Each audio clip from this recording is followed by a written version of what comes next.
Madame, Monsieur, bonsoir. C'est ce qui convient d'appeler la crise des ordures. D'autres parlent de l'enfer des ordures. Le Cameroun pris en otage par les ordures. Les principales villes camerounaises, Douala, Bafoussam, Yaoundé, sont donc otages de ces ordures qui débordent même sur la chaussée, créant des embouteillages un peu partout, créant également des problèmes de santé publique, amenant les populations à se poser des questions au quotidien. Pourquoi ces ordures débordent-elles partout, même dans les sous-quartiers? Qu'est-ce qui fait véritablement problème? C'est d'autant que ce n'est pas la première fois, même si l'actualité récente montre que nos rues sont débordées. Ce n'est pas la première fois que l'on en arrive à cette situation. Et ça dit que les politiques publiques développées en la matière jusqu'ici sont insuffisantes pour résoudre ce problème. Alors même, pour prendre le cas de Yaoundé et même de Douala, il y a des entreprises qui sont mobilisées sur le terrain pour la collecte, le ramassage et même le traitement de ces ordures et autres déchets de toutes sortes. Comment donc comprendre que malgré ces efforts qui sont faits au quotidien, on en soit aujourd'hui, en 2025, à voir nos rues débordées par ces ordures ménagères? Autant de préoccupations qui sont au cœur de cette édition de 237 Agro qui pose donc sur la table cette problématique de gestion des ordures dans notre pays avec une déclinaison sur la possibilité qu'il y a de faire du recyclage et donc de transformer ces ordures pour en faire par exemple du compost et donc véritablement contribuer au développement de la production agricole et même l'élevage dans notre pays. Donc ces questions vont être abordées sur ce plateau avec des invités qui répondent présents ce soir. D'abord, je commence par ma gauche, Simon-Pierre Etoga, bonsoir. Bonsoir monsieur. Et merci d'avoir accepté notre invitation. Je vous en prie et bonsoir à tous ceux qui sont autour de ce plateau. Expert rudologue, Ouais. c'est-à-dire quoi? La rudologie, c'est la science qui étudie la production des déchets, leur gestion et leur valorisation en quelques mots. Oui. Donc c'est une science qui a été mise en place depuis 1972 par Gautier, qui était un géographe français. Donc, et aussi, ça nous pousse à étudier les nuisances de ces déchets-là, de ces ordures, pour en trouver ou en proposer. Dans la structure qui m'emploie. Tam-Tam Mobile. Association Tam-Tam Mobile, ceci depuis presque 30 ans. Effectivement, vous présentez comme quelqu'un qui vit avec les ordures. Vous sentez dans cette appellation, cette présentation-là? Oui, bien sûr, depuis mon très jeune âge, j'ai quitté beaucoup de privilèges selon les uns pour aller dans un privilège plus énorme qu'est la gestion des déchets. Et j'ai eu l'habitude de dire les déchets pour moi ne sont pas un problème. Les déchets ne sont pas un fardeau urbain. Mais les déchets, je les prends comme une opportunité urbaine. Voilà ce que je peux dire en quelques mots. Bon, des déchets comme une opportunité, non comme un fardeau ou un problème. On comprendra ça tout à l'heure. Merci en tout cas d'être là sur ce plateau. Juste à votre côté de vous, Ghislain Fomou, bonsoir. Bonsoir, Marcel. Ghislain est expert forestier, environnementaliste aussi. Et je précise que vous avez beaucoup travaillé dans l'agroécologie, dans le développement durable, et que pendant 10 ans, vous avez été aux côtés de Bernard Djonga au sein du Saïd. Donc vous êtes un homme de terrain. Oui, modestement, oui. Merci. Merci d'être là, Ghislain. Vous allez nous faire bénéficier de votre expertise également ce soir dans le cadre de cette édition de 237 Agro. À ma droite, Jean-Bosco Tsafak. Bonsoir. Bonsoir, Ghislain. Et bonsoir à tous les... Marcelin, pardon. À tous les téléspectateurs qui sont très joyeux de nous recevoir. C'est vrai que la thématique du jour ne donne pas de la gaieté parce que c'est un problème sérieux. C'est vrai. Et lorsqu'on parle des ordures, il n'y a pas de quoi être gai. C'est même très triste d'ailleurs avec les réalités que nous vivons. Vous êtes le chef de service d'hygiène de la commune d'arrondissement de Yaoundé 6. Oui. Merci en tout cas d'être là. Merci. C'est une commune parmi les 6 autres de la capitale qui sont en difficulté ces temps derniers. On en parlera tout à l'heure. Un peu à l'extrême droite, c'est bienvenue Marsouel Djouffoula. Oui, effectivement. Bienvenue. Merci pour l'accueil.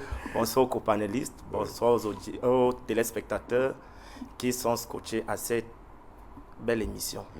Vous êtes ingénieur environnementaliste et un acteur majeur de la société civile. Vous avez commis beaucoup de tribunes ces temps derniers sur cette problématique de la gestion des ordures. Pourquoi? Exactement, je travaille depuis plusieurs années sur les questions de gestion des déchets et de manière régulière, je passe mon temps à sensibiliser l'opinion publique sur ces questions, sur sa gestion de manière durable.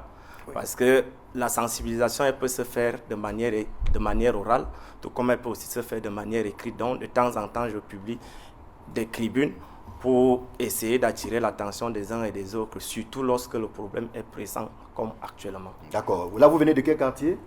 Je viens du quartier Eke. Alors, d'Eke pour ici, vous avez compté combien de tas d'ordures? C'est difficile parce que parfois tu peux passer par Mvormbi. Oui. Vous savez que Coron est devenu plus qu'une poubelle parce que le marécage qui était de ce côté a été occupé et maintenant l'eau cherche le chemin. Et il y a la poubelle de Mvormbi, les poubelles de Mvormbi. Oui. Et il y a maintenant dans l'autre poubelle qui est au niveau de... avant Montée Zoé. Après Montée Zoé, il y a des poubelles. Donc c'est vraiment beaucoup de poubelles. Très difficile. Vous voulez dire que sur votre itinéraire, vous n'avez vu aucun changement? Il n'y a pas de changement majeur, puisque même quand on passe du côté de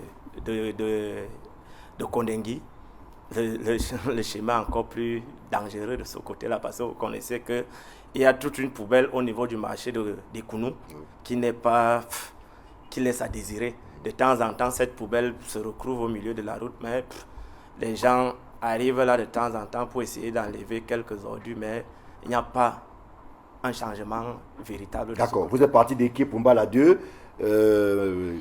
Simon-Pierre et Toga, vous êtes parti d'où? Moi, je suis parti de Tougébé. Et Tougébé pour ici. Ici. Racontez-nous un peu ce que vous avez vécu sur le chemin. Bon, moi j'ai vu une matière première, parce que pour moi le déchet c'est une matière première. C'est ma farine que je malaxe tous les jours à la recherche des solutions. Malheureusement que ça a pris une ampleur actuellement, qui pour moi n'est pas un véritable problème. Vous en avez vu où précisément? Je suis encore au niveau de votre itinéraire. Dès que bon, c'est devenu le bouquet fleuri de toutes les rues aujourd'hui, comme d'habitude. Et j'en ai vu surtout du côté de Yaoundé 3e, parce que quand on vient, on est limitrophe à Yaoundé 6 et Yaoundé 3e. Yaoundé 6 qui essaye maintenant de trouver des solutions, c'est plus ou moins propre là-bas. Vous voyez au niveau de l'entrée de la morgue du CHU, au niveau de Polytechnique et au niveau de, juste après, à la descente de la gendarmerie, au niveau de l'école américaine. Donc, vous n'avez pas senti qu'il y a eu quelque chose qui a été fait ces temps dernier, peut-être hier, avant-hier, vous n'avez pas ressenti ça? Oui, j'ai vu, et du côté de Yaoundé 6, il y a des choses qui sont faites. J'ai aussi constaté qu'au niveau de Polytech, ça a un peu diminué au niveau du CHU aussi. Mais moi, j'ai eu l'habitude de dire le déchet, c'est le cancer urbain. Vous enlevez tout de suite et ça réapparaît. Donc, on pourra en débattre. D'accord. Donc, je voulais un peu voir vos itinéraires, à vous deux, pour comprendre un peu, en fait, l'ampleur du phénomène à la capitale. Nous ne parlons pas seulement de Yaoundé, je le précise, parce qu'à Douala, c'est quasiment la même situation. Mais nous restons sur Yaoundé que nous vivons au quotidien pour poser une problématique d'ordre national. Et donc, je reste avec vous, Simon, Pierre et Toga, pour comprendre donc justement comment en est-on arrivé là, que Yaoundé débordé d'ordures ménagères. C'est vrai, vous l'avez dit, et nous sommes d'accord là-dessus, ce n'est pas un phénomène nouveau. Ça fait, on va dire quoi, 5 ans, que quasiment tout le temps, on parle des ordures qui débordent. Avant, c'était un peu mieux. Comment comprendre donc qu'on en soit arrivé là, selon vous? Oui, en tant que quelqu'un qui, au quotidien, essaie de comprendre le système de gestion des déchets de la ville Yaoundé, particulièrement depuis très longtemps, moi je pense que ce que les gens appellent poubelle, c'est des tas sauvages, des immondices, là, c'est le terminal. Comme on a le téléphone, ça passe par quelque part et à la fin. Ça veut dire qu'il y a d'abord un système qui est mis en place pour la gestion des déchets de la ville Yaoundé, par exemple. Et les gens ont appelé ça la chaîne de gestion des déchets. Moi, j'appelle ça la chaîne de valeur. C'est-à-dire pour qu'on comprenne que le déchet a une valeur à tous les sens, que ce soit la valeur politique, économique et sociétale, sociale aussi. Donc, dès que j'ai parlé de la chaîne de valeur, il faut voir que dans cette chaîne, c'est comme vous portez une chaîne de coups. Il suffit qu'un maillon soit défaillant et tout le système est en branle. Moi, je pense qu'il est d'abord question de faire un diagnostic très approfondi pour voir là où ça coince. Et par observation, il y a eu la rareté des camions, des sociétés concessionnaires. Il faut dire ici que la ville Yaoundé est gérée en régie. C'est-à-dire que depuis le très grand sommet jusqu'à la base, c'est-à-dire la grande mairie, les politiques, le cadre réglementaire, tout ça est bien établi. Et le rôle des acteurs est aussi défini. Mais maintenant, où est-ce que ça coince? C'est là où on doit se poser la question, quel est l'acteur qui est défaillant pour qu'on en arrive là? Étant fait que, tel que le disais tantôt, c'est géré en régie, si on s'en tient à tout ce qu'on a comme littérature dessus, la municipalité étant responsable, visible, de la gestion de l'espace urbain. Les sociétés que vous citez tout à l'heure sont des concessionnaires privés à qui on confie ces tâches-là parce que ces conseils sont supposés avoir de l'expertise en termes de ressources humaines, en termes de ressources matérielles, en termes de tout process possible. Mais pourquoi ça coince? Moi, je constate seulement qu'il y a eu la rareté de ces engins sur le terrain et ça gonfle. Donc voilà, et on se retrouve dans une situation où tout de même les municipalités essayent de se battre par observation pour sortir de là et c'est devenu l'actualité de l'heure en fait. Donc il y a un maillon quelque part qui grince et qui détache la chaîne. Voilà. Alors, bienvenue Marcelin Foula, vous faites le même constat, sinon vous demandez où est-ce que ça coince pour qu'on en arrive à avoir des rues qui sont carrément coupées par les ordures, comme on l'a vu dans plusieurs quartiers de Yaoundé ces temps derniers. Bon, moi je dirais que ça coince au niveau de l'implication de la population. La loi est claire, la Constitution est claire dans son préambule. L'État assure à la population un environnement sain, mais cependant, cette même préambule dit que nous tous, nous devons faire des efforts pour que notre environnement soit sain.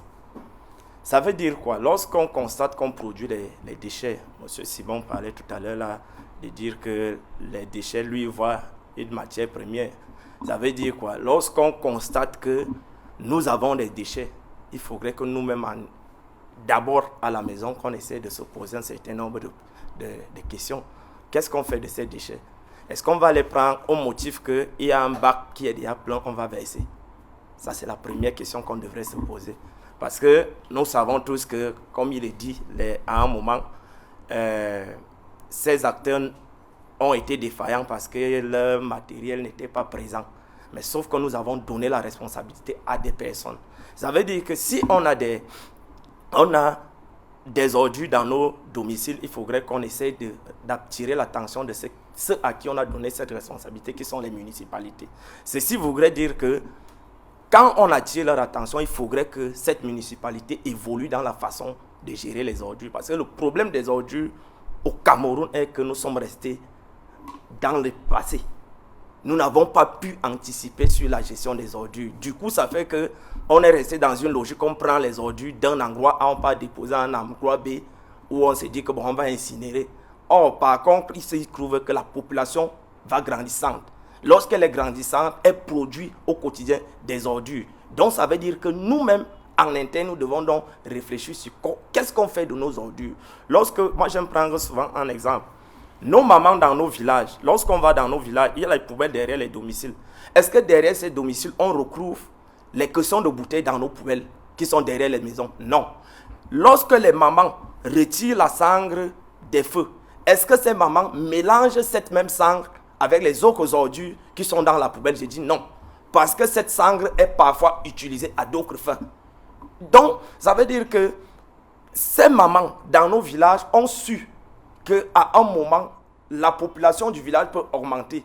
Si elle continue de gérer, de mélanger tout à un même endroit, ça risque de coincer. Et c'est donc à ce niveau que tout est coincé. C'est la raison pour laquelle j'ai dit que la responsabilité est beaucoup plus populaire parce qu'à un moment, on mélange tous les ordures au même endroit. Ça devient très difficile de les valoriser même. Parce que regardez nos jeunes qui partent de temps en temps faire ce qu'on appelle au quartier l'emposte. Je ne sais pas si vous connaissez ce qu'on appelle l'emposte. Lorsqu'ils partent faire cette emposte, ils entrent dans les poubelles fouillées. Oui. Ils fouillent n'importe quoi. Or, si en amont, on avait mis une politique où on demandait aux gens de séparer les ordures, on n'allait pas en arriver là. Parce que ça allait être toute une économie derrière.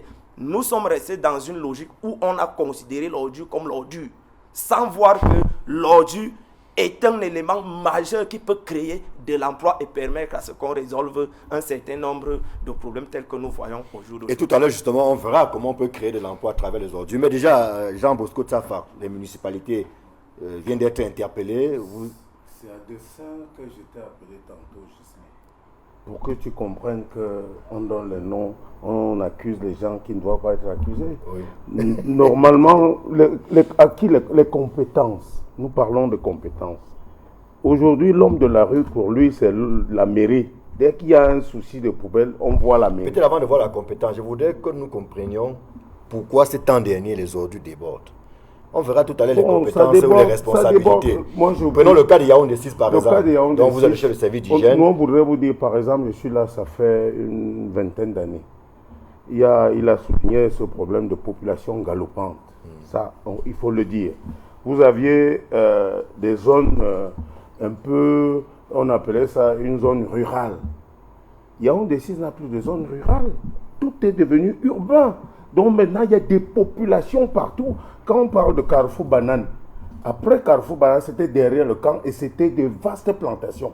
Je me rappelle à l'époque, il y a 20 ans, il y avait des cacaoyers là-bas. Et quand nous sommes en train de porter, parce que le maire a trouvé notre solution de chercher à rapidement enlever, nous sommes dotés d'un parc intéressant de camions, de tractopelles. Nous essayons de le faire, mais ce n'est pas évident. Parce que vous enlevez, c'est le mythe décisif. Vous enlevez tout de suite là.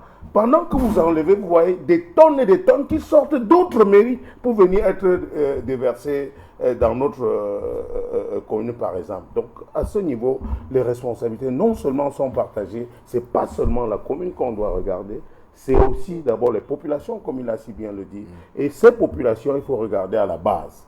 Est-ce que depuis la base, l'enfant est-ce qu'il a reçu dans sa culture comment gérer l'ordure? Il faut commencer. Quel serait le comportement d'un citoyen responsable qui produit des ordures chez lui, par exemple?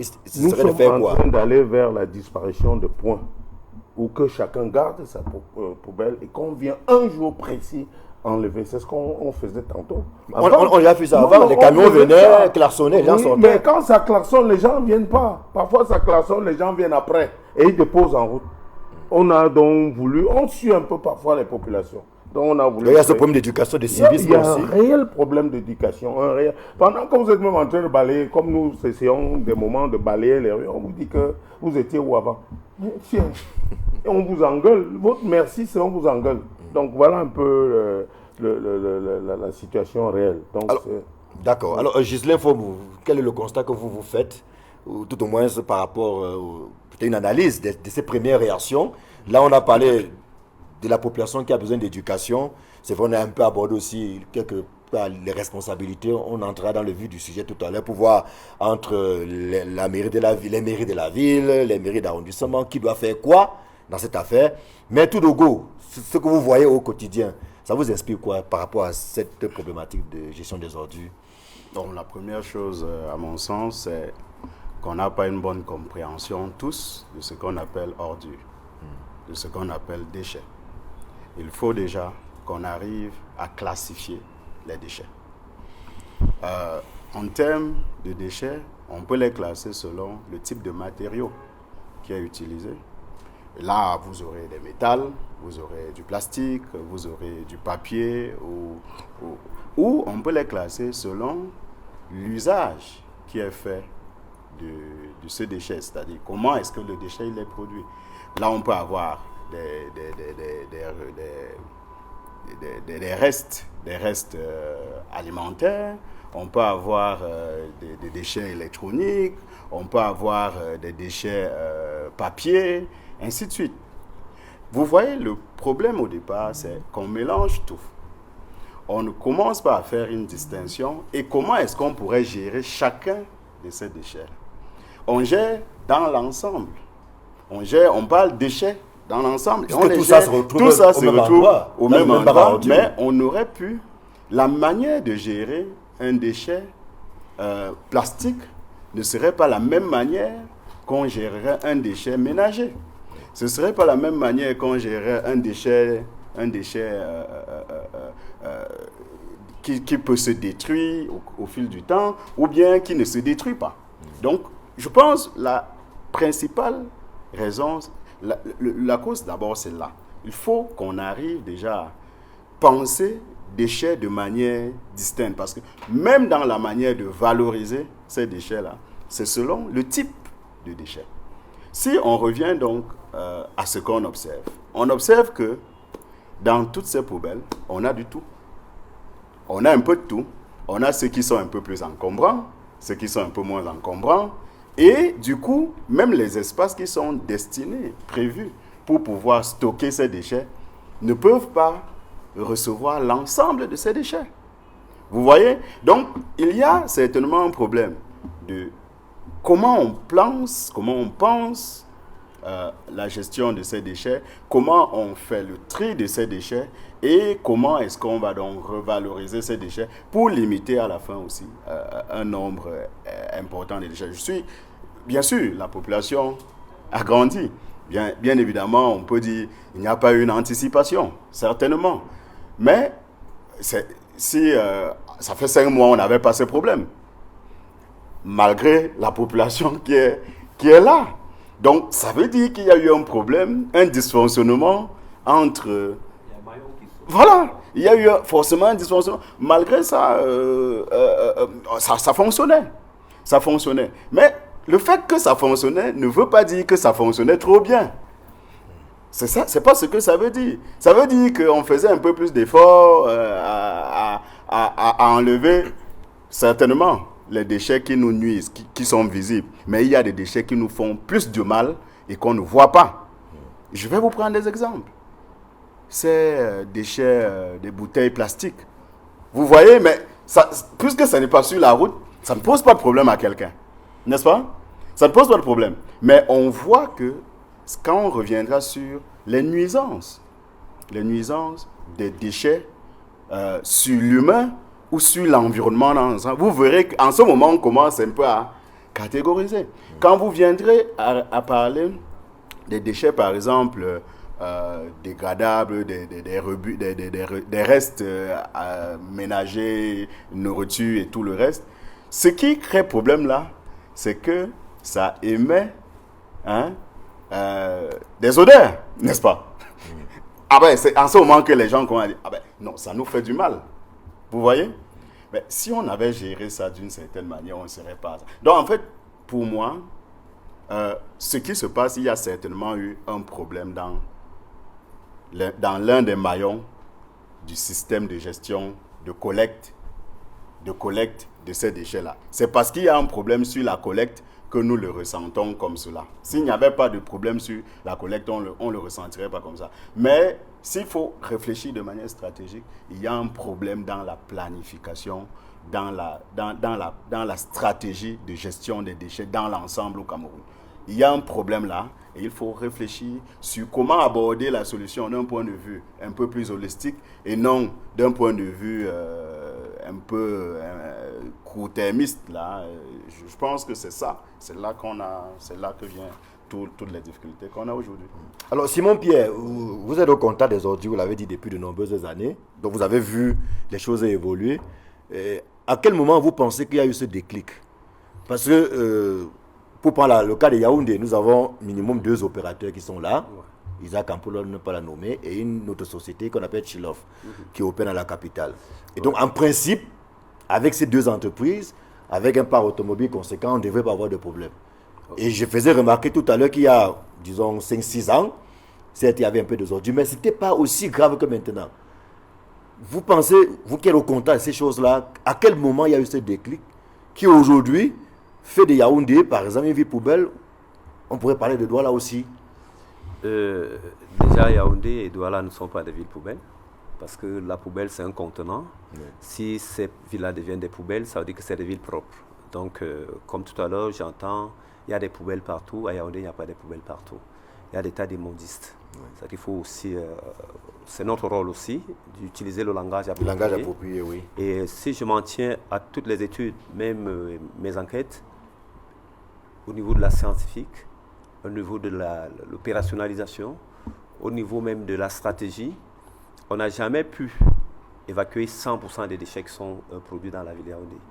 Et un déchet, c'est différent d'une ordure. Un déchet, quand on l'a produit, quand il n'est pas encore mélangé, il n'est pas ordure. Pour rejoindre ce que disait mon voisin de droite, il y a une stratégie qui a été produite dans la ville de Yaoundé depuis 2012, si je ne me trompe pas, Ça veut dire que la ville de Yaoundé dispose d'une stratégie de gestion des déchets solide. Parce qu'il faut aussi nuancer en termes de gestion, où le rôle des acteurs est défini. Ça, je reviens dessus, que ce soit les instances de décision, que ce soit les instances opérationnelles, telles que les municipalités, à 2 niveaux, la responsabilité de la communauté urbaine, la responsabilité des mairies d'arrondissement, et vu aussi le cadre réglementaire qui se base sur la décentralisation, les rôles sont définis. C'est pourquoi j'ai dit, et aussi les privés, et les autres opérateurs, les ANG, les acteurs non gouvernementaux que nous sommes, ce rôle dans la chaîne de gestion des déchets est reparti. Même en termes de besoins, d'évolution de besoins des populations, la planification, ces outils sont là. Mais, tel que le disait monsieur tout à l'heure, il y a d'abord la méconnaissance même, la différenciation. Même combien de personnes qui ont une certaine qualification sont impliquées dans la gestion des déchets. Il y a d'abord un problème de ressources humaines. C'est-à-dire, beaucoup de jeunes, beaucoup de personnes n'ont pas choisi ça comme étude. Et maintenant, c'est pourquoi dire que pour nous, le déchet est une opportunité. Et la situation alarmante pousse à une réflexion. Qu'est-ce que ça devient? Il y a tous ces outils de planification qui sont mis en place par des chercheurs, par des communautés, par des collectivités territoriales décentralisées. Tout ça est conseillé dans des documents. Maintenant, au niveau de l'opérationnalisation, nous ne pensons pas que le système de gestion des déchets est en marge des autres besoins économiques. Les besoins ne sont pas comblés. Et maintenant, qu'est-ce qui se fait? La ville de Yaoundé, par exemple, si elle maintient aux recherches, je ne vais pas citer les auteurs ici, est conçue à 60% des quartiers habitats non structurés. Il y a d'abord un problème d'accessibilité dans ces quartiers, comme ce qu'on appelle les bidonvilles. Les bidonvilles, et je vous prends un témoin. Vous êtes l'un des grands reporters des bidonvilles. On vous a toujours croisé là-bas. Vous avez fait des documents formidables sur la structuration de la ville de Yaoundé. Donc il y a un problème de la structuration de la ville. Et nos études montrent moins de 5% des ménages de la ville de Yaoundé disposent de l'instrument que vous appelez poubelle, à la place des tas d'immondices, quoi. C'est-à-dire, les bonnes pratiques de la gestion des déchets commencent par la poubelle qu'on a à la maison. C'est-à-dire le contenant c'est le vieux sac, c'est le vieux carton. Donc, au Cameroun, on utilise plus le déchet comme contenant. Et maintenant, quand nous allons, les camions, même si on donnait 1000 camions aux sociétés de collecte, ils n'auront pas accès à ces quartiers. Donc, il y a un problème infrastructurel. La construction de la ville qui est déjà un gros problème. Et maintenant, il y a la méconnaissance même du déchet, tel que disait monsieur. Quand vous dites les déchets des métaux ferreux, comme vous le disiez tout à l'heure, et les alliages qui sont des aluminiums et autres, les cartons aujourd'hui, selon mon observation, monsieur, c'est que le déchet est en train de prendre une valeur économique que les gens ne peuvent pas imaginer. En dehors de sa valeur politique, en dehors de sa valeur de plaidoyer. Il y a de cela 2 ans, on ne voyait pas des balances aux côtés de chacun des bacs à ordures. Aujourd'hui, on voit ces balances. C'est pourquoi je dis que c'est une opportunité. Le tout, c'est maintenant de la structuration. Et maintenant, quand je reviens sur ce qu'il disait, pour moi, le déchet est une ressource qui se retrouve au mauvais endroit et au mauvais moment. Et il faille que même les mémoires, les télévisions, c'est vous, M. Ngassop, vous êtes derrière les problèmes de développement. S'agissait de quoi je parle? Ça fait au moins 10 ans que je vous rencontre sur le terrain pour mettre ce type de problème en surface. Combien de journaux parlent des déchets en termes de valeur? Aujourd'hui, on peut tirer sur les maires, tirer sur les municipalités, mais est-ce qu'on ne va pas seulement montrer l'aspect péjoratif du déchet? En dehors des reporters comme vous, qui s'intéressent à cette histoire-là, en termes d'éducation, en dehors de montrer les mauvaises pratiques, il sera aussi question de montrer des bonnes pratiques. Chacun vient de façon alarmiste montrer seulement le côté néfaste du déchet. Il y a un autre côté. Et maintenant, pour revenir sur la situation actuelle, même quand, je le dis sous le contrôle du chef de service qui est là, les mairies disposent des bureaux de planification. Ils font la planification. Mais les mairies aussi, ça je le dis en tant que quelqu'un qui court derrière eux. La preuve, hier, nous étions ensemble. Il y a un problème de ressources. Nous sommes dans un contexte de propreté. Et je vais vous dire quelque chose. Aucune ville dans le monde n'est propre. Aucune capitale dans le monde n'est propre. C'est seulement que chez nous, c'est plus visible. Si Paris est propre, on ne balayera pas les rues de Paris. Si New York est propre, on arrêterait de balayer. Toutes les villes au monde ont un problème de gestion des déchets. Donc, ce n'est pas une particularité. C'est seulement qu'ici, c'est plus accru depuis un certain temps, tel que vous le disiez. Si je veux répondre concrètement à votre question, c'était comme ça de baliser, pour comprendre que ce n'est pas un phénomène qui est unique au Cameroun. Il y a eu des grosses valeurs dans des pays qu'on suppose. Moi, je continue à considérer le Cameroun comme un pays développé. J'aime mon pays. Le Cameroun est un pays développé. Même quand nous allons ailleurs, ce que je vois, ce n'est pas très différent. Il ne faut pas qu'on soit alarmiste. Yaoundé, c'est une belle ville. Et maintenant, qu'est-ce qui se passe? C'est que, comme je le disais tantôt, si ça coince, il faut qu'on trouve plus, même la presse, vous nous avez invités aujourd'hui, même les hommes de médias devraient trouver une communication moins agressive. Vous allez nous dire, l'information, ce n'est pas que le chien a mordu, c'est que l'homme a mordu le chien. Mais si la ville évolue, il faut que le langage même de communication puisse évoluer. Depuis l'école jusqu'à la rue. Vous avez parlé tout à l'heure de la gestion séparée des déchets. Je prends un cas simple exemple. Pour moi, le bout de ferraille n'est plus un déchet. Parce que le garçon qui passe dans le quartier, il le prend. Pour moi, le déchet, c'est un déchet ultime. C'est quelque chose qui n'a plus de valeur économique ou de sociétale. Aujourd'hui, le carton n'est plus un déchet. Il a une valeur. Mais il faille maintenant qu'on renouvelle la stratégie de gestion des déchets et intégrer ces objets qui étaient conservés il y a cela longtemps comme déchets, les intégrer dans la chaîne de valeur de cette matière que j'appelle matière première. Pourquoi? Parce que, mon frère, avant vous pouviez oublier votre hache dehors.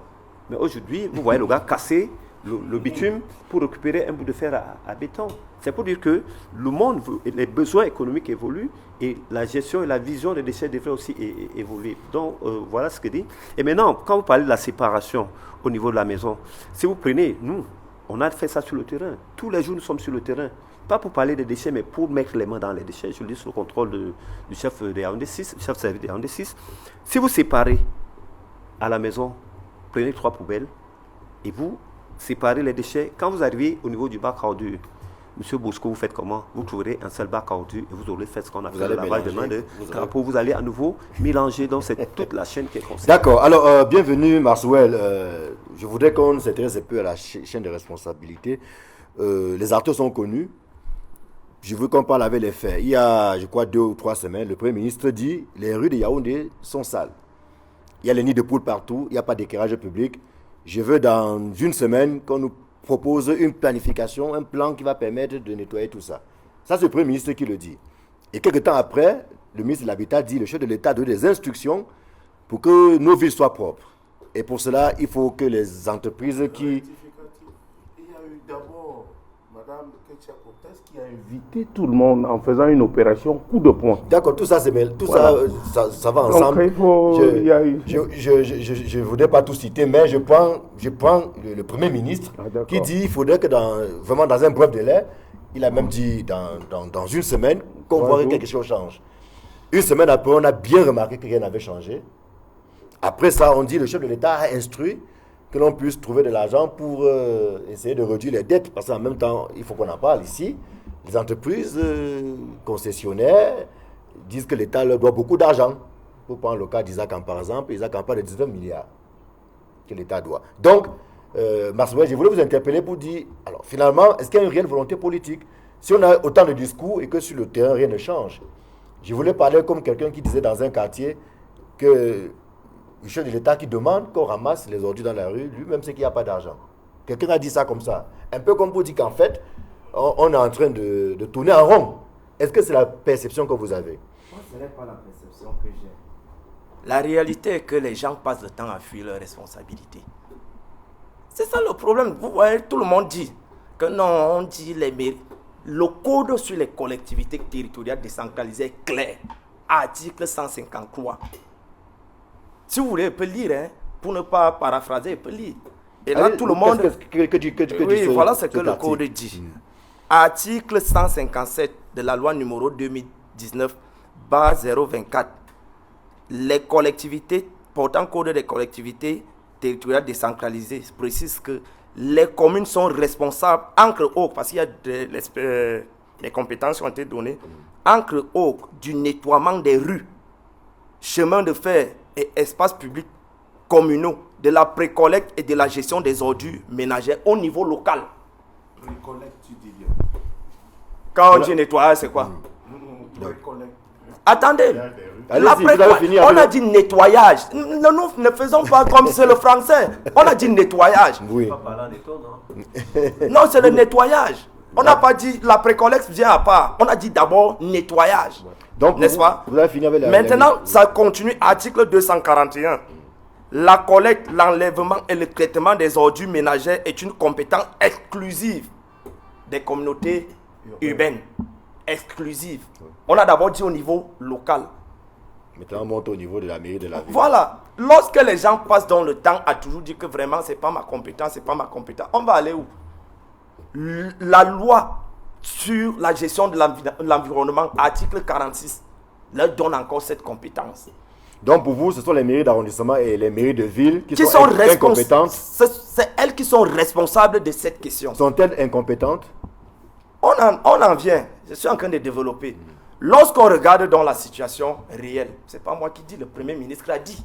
C'est moi qui... Est-ce que je suis parti voir le Premier ministre que dites-le? Il a dit que la ville est sale.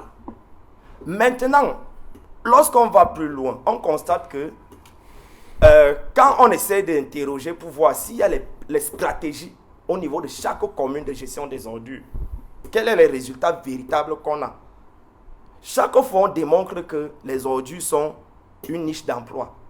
Mais lorsqu'on va plus loin, on constate qu'on a donné un marché public à des prestataires. Parce que les gens ne confondent pas. On ne connaît pas les gens qu'on nous cite là. On ne les connaît pas. Le peuple est clair, il est souverain. Il a donné une responsabilité au travers d'une loi à quelqu'un. Les autres qu'on va nous citer là, c'est des prestataires, des privés qu'on ne connaît pas. Lorsque vous prenez dans un privé, il faudrait lui dire que voilà ce que j'attends de toi. On n'est plus à l'époque de 1960 où on voyait l'ordure comme l'ordure. On est dans une époque révolue où l'ordure doit être une richesse. Ça veut dire quoi? Lorsque vous devez donc mener dans les quartiers des sensibilisations pour amener la population à faire le cri des ordures. Et maintenant, le prestataire qui gagne le marché, vous devez lui dire que quand vous venez, il faut nous mettre des poubelles spécialisées. Parce que tout le monde dit ici là que l'emposse. Nous, c'est comme ça que nous on l'appelle. Parce que quand M. Simon dit là que c'est récemment qu'on a commencé à voir les balances, nous on voit ça depuis. Nous on ramassait c'est vrai qu'à notre époque, on l'a fait. Hein? On ramassait les tôles, on finit d'empiler, on amenait ça chez des gars pour peser et ils achetaient. Et c'est ce qu'ils utilisaient pour faire des macocotes. Donc, plus loin donc, si on ne met donc pas en place des systèmes où on sait que il y a une dynamique qui permet de prendre facilement l'ordure pour la valoriser, on ne peut pas résoudre le problème. Parce que jusqu'ici, ce qui arrive, c'est quoi? C'est que lorsqu'on regarde la gestion actuelle des ordures, c'est juste qu'on déplace le problème d'un endroit A pour l'amener à un endroit B. Et maintenant, la population, parce que c'est ça c'est ce qu'on ne veut pas dire, la population est grandissante. Et vous voyez là où les gens achètent les terrains. Les gens achètent les terrains partout. Parfois où on a prévu que non, ici là, ça sera l'endroit où on va souvent faire le dépôt des ordures pour essayer de les incinérer, faire tout ce qu'on fait. On constate que les populations sont en train d'acheter les terrains là-bas pour construire. Ça fait que cet espace devient très réduit. Vous vous souvenez qu'il y a une année, je crois que c'était en 2019, on a voulu mettre en place un site de transbordement quelque part là, je crois, vers la cité verte, un truc comme ça.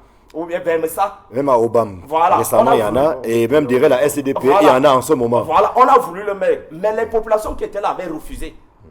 Parce que quand les gens constatent qu'on va venir faire une gestion dans le temps des ordures, ça ne va pas donner. Où je suis d'accord avec lui, c'est où il dit que la ressource humaine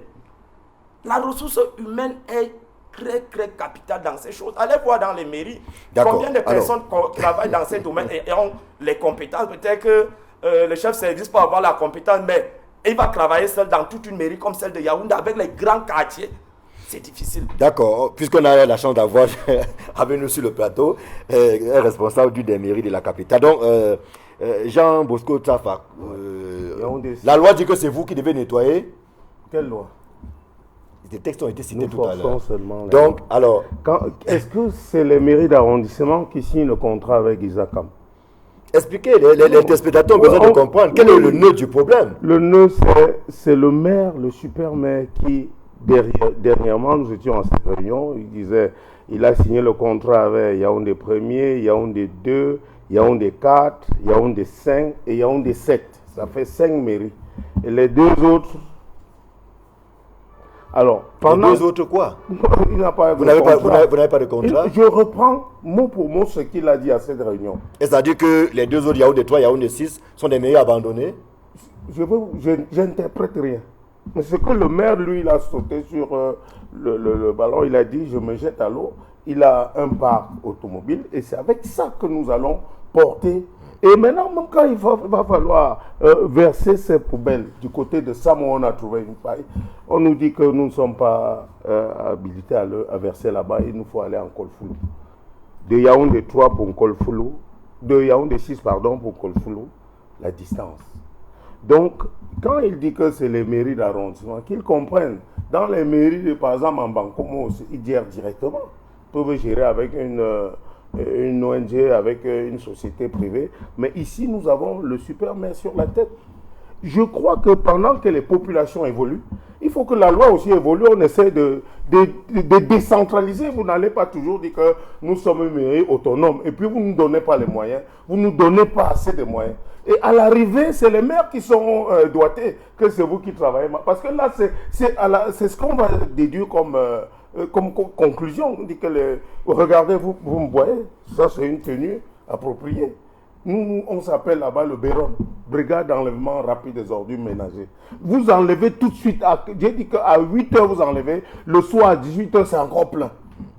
Mais est-ce que prenons le cas de la mairie de Yaoundé 6 que vous représentez, oui. Est-ce que vous avez suffisamment de ressources, quand je dis ressources financières, c'est humaines, pour venir à bout de tout ce qu'on voit là? On est déjà d'accord qu'un contrat parle de milliards. Et nous, on n'a pas de contrat, on a les pauvres moyens. Si on nous donne des moyens, on va le faire. Moi, je suis venu dire là que si on nous donne les moyens, on peut le faire. Ça coûte, c'est pas compliqué. Nous avons des experts, comme Tamta Mobile, que nous travaillons au quotidien. Lui, c'est pour ça que vous avez suivi tantôt, il me citait là. Et nous avons un maire qui est jeune, qui aime bien cela. Étant entendu que certains trouvent que lui veut se faire voir, mais je ne pense pas. Au contraire, il aime ses populations, il veut travailler. Au quotidien, vous allez toujours, je ne sais pas, vous nous avez rendu 2-3 fois, vous nous avez toujours trouvé en tenue. On n'a même pas une minute de répit, j'ai plus une minute pour moi-même. C'est samedi, je pars encourager les comités de développement. C'est dimanche qu'on appelle pour un enlèvement de corps. Au quotidien, on travaille, mais sauf que je vous rappelle que c'est un mythe décisif. C'est constant. Vous ne pouvez pas réussir ce combat vous seul. Il faut que l'État décentralise réellement cette affaire. Alors, Ghislain, est-ce que c'est le même sentiment que vous avez? C'est-à-dire que l'État parle tout le temps de décentralisation, mais elle n'est pas vraiment effective. Ce qu'on observe, c'est que les mairies disent ne pas avoir des moyens, notamment financiers. L'idée aurait été, par exemple, de voir que les 7 mairies de la capitale ont chacune un part d'engin considérable, par exemple. On pourrait commencer par là. Alors, si la loi dit que c'est les mairies qui doivent le faire et que les moyens ne suivent pas, je ne sais pas si c'est ce que vous observez aussi. Non, mais déjà, avec l'intervention des autres, je note premièrement qu'il y a une inefficacité dans les systèmes de collecte. Le système de collecte tel qu'il est conçu est inefficace et tout le monde peut le constater. Maintenant, quand vous entrez un peu en profondeur, vous comprenez que on dit, on donne une compétence, mais on ne dit pas comment on va exercer cette compétence. N'est-ce pas?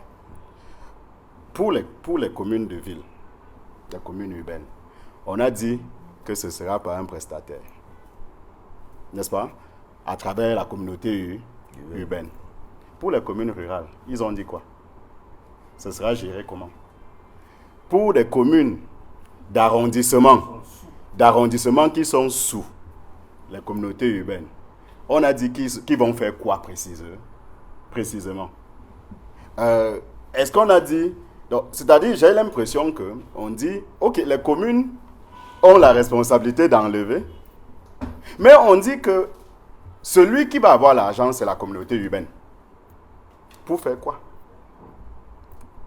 Je ne sais pas si on comprend de la même Peut-être pour comprendre, pour vous appuyer, effectivement, l'un des prestataires nous a fait savoir que le gouvernement, l'État a contribué à hauteur de 85%.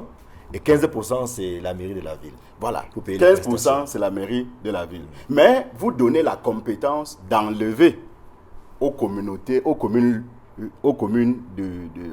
d'arrondissement. Finalement, on devrait donner donc cette compétence-là, en fait, à la communauté urbaine. Puisque c'est elle qui a les moyens.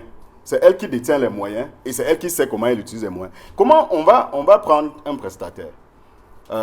C'est toi qui recrutes le prestataire, mais il doit venir travailler chez moi et c'est moi qui dois organiser son travail. Vous voyez, vous ne voyez pas que c'est un peu... Je pense qu'il faut réellement revoir. Au Cameroun, on a une habitude de faire. L'habitude, on donne des compétences, on ne donne pas les moyens. On met les compétences ici, on met les moyens là-bas. Il y a avoir toujours friction entre ces deux. Si on veut avoir un système efficace, on donne des compétences, au même moment, on donne les moyens qui vont avec. En ce moment-là, on peut raisonnablement venir demander des comptes à un acteur. La commune de Yaoundé 6, telle qu'il m'explique, c'est que c'est elle-même qui enlève. C'est elle-même qui enlève. Mais même si c'est elle qui enlève, ça génère des coûts. Il y a des coûts qui sont... On aimerait bien savoir même où ils prennent l'argent pour pouvoir organiser cet enlèvement. Autrement dit, peut-être ailleurs, quelqu'un aurait pour idée de prendre un autre prestataire. Mais quelle est même la règle de gestion de ces trucs-là? Comment on doit gérer? Est-ce que ça doit être quelque chose qui doit être géré en régie? Et quand on dit en régie, ce n'est pas en régie sous-traitance. Parce que souvent, on a toujours tendance à mélanger les deux. Quand on dit en régie, c'est que c'est l'État lui-même qui met en œuvre. Hein?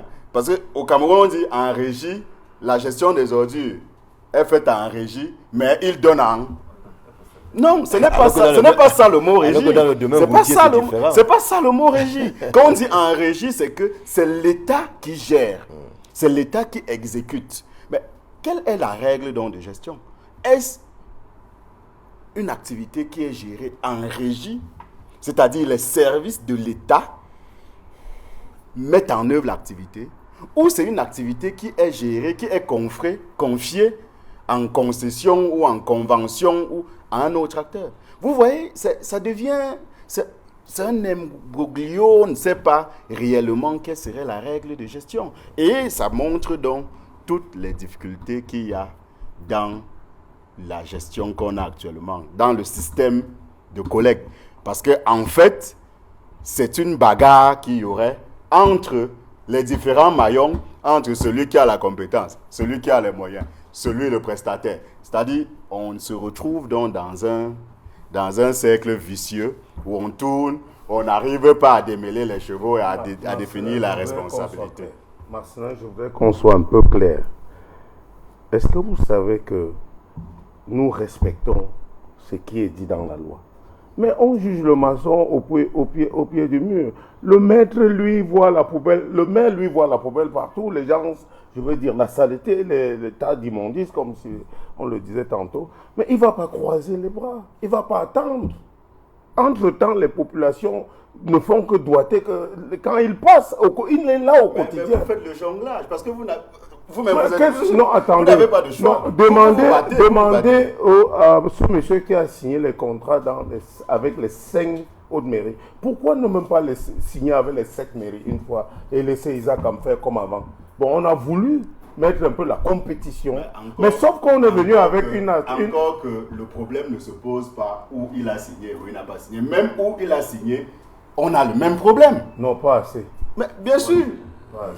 Bon, je propose, on va prendre un peu d'air, même si on est dans les poubelles et les ordures, tout ce qui tourne autour de ce jargon. Je propose qu'on prenne ce reportage de iCyril, qui nous montre un peu tout ce que nous sommes en train de développer depuis quelques temps. Et ça nous permet de respirer. Je l'ai dit, on prend un bol d'air, même si on parle des déchets.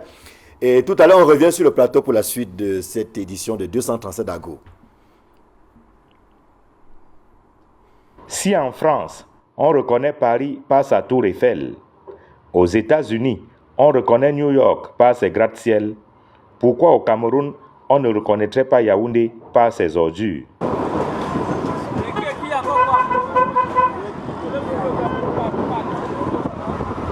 La capitale de la République du Cameroun est jonchée de tas d'immondices qui mettent à mal la santé des populations. C'est un calvaire que nous vivons et les mouches, nous sommes débordés. Vraiment, si on ne fait pas quelque chose, les maladies vont nous tuer seulement avec les mouches et les odeurs. Pour les ordures, si nous sommes vraiment débordés, ça fait qu'augmenter, ça fait qu'augmenter. Et quand il pleut, c'est la catastrophe. Les torrents, c'est tout ça qu'on voit là, ça tombe sur la chaussée. Vous voyez la puanteur, ce qui se passe là. Les populations riveraines sont à des maladies, exposées même à des maladies. Même quand les voitures là cassent les dalles et les roues, ils partent, mais c'est nous encore les riverains qui commençons à arranger nos routes et faire ceci là. Il ne fait pas bon vivre à Yaoundé du fait de ces ordures, pourrait-on dire.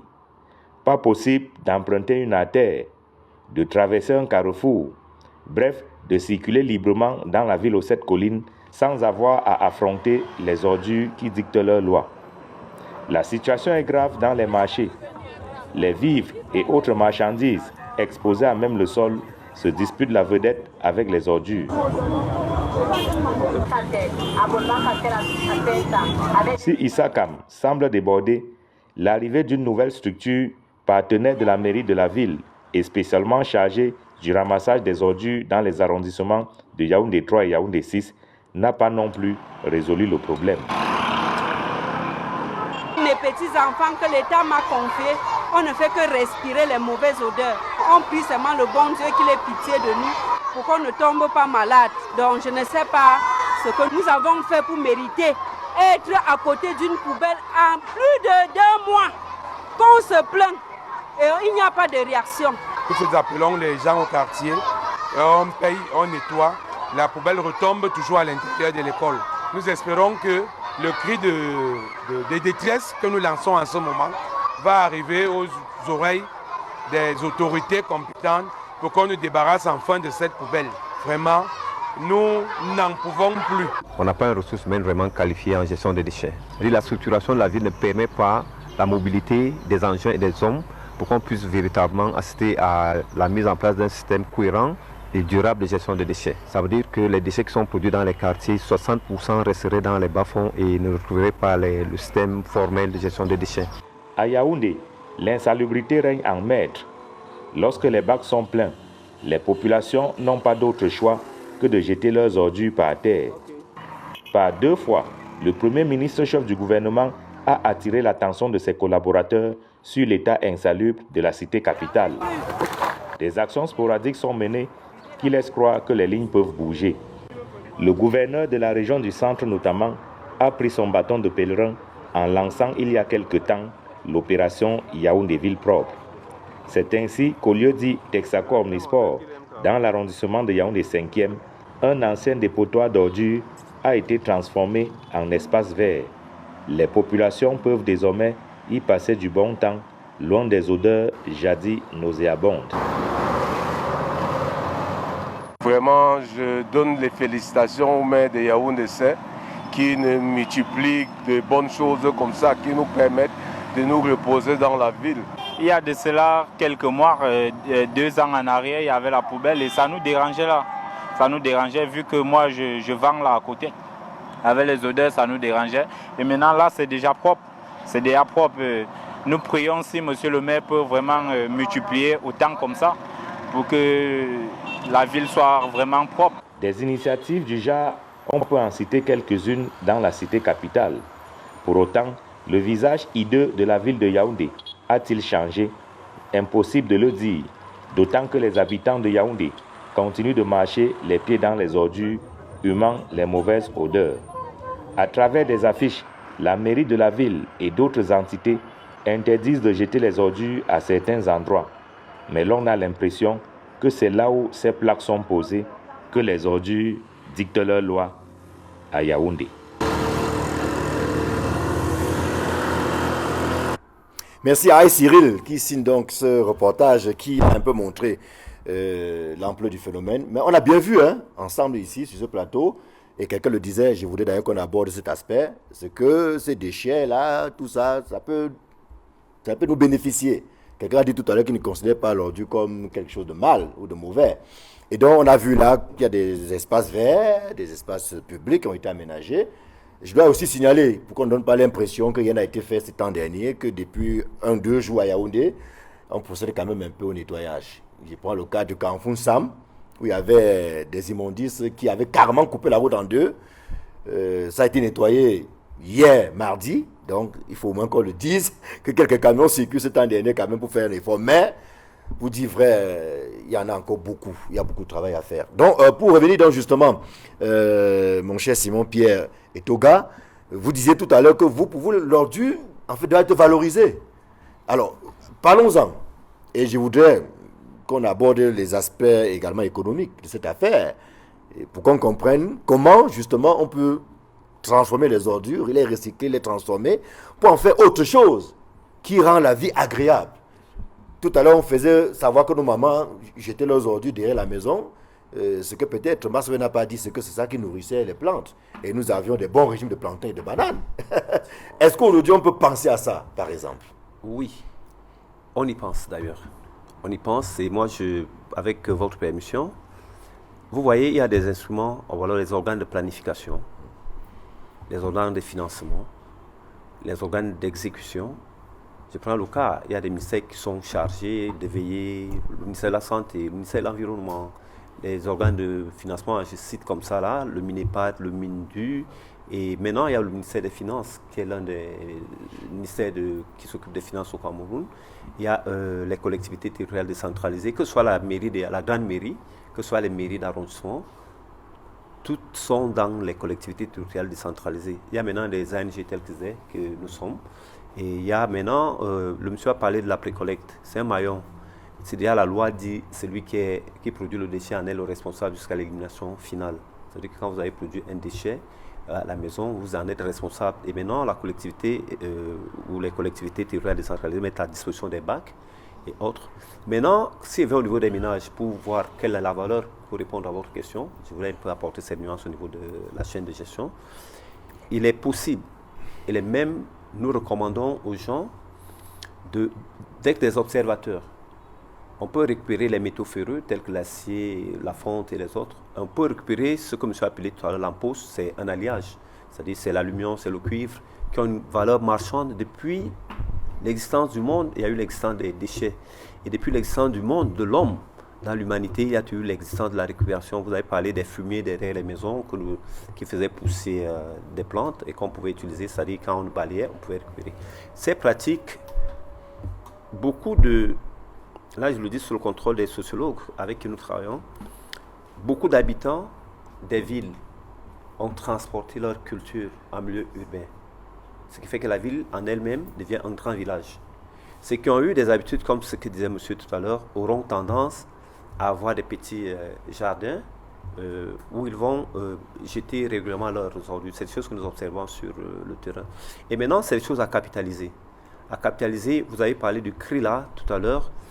Si on estime actuellement dans la ville de Yaoundé, si on prend les formels et les informels qui travaillent dans la chaîne de gestion des déchets et qui font de la récupération, je crois que le secteur des déchets serait celui qui englobe la majeure partie des ouvriers formels et informels, et dans lequel on trouve tous les corps de métier. Vous avez des mécaniciens, vous avez des éboueurs, vous avez des récupérateurs, vous avez des conducteurs, et j'en passe, et bien vous avez des journalistes comme vous.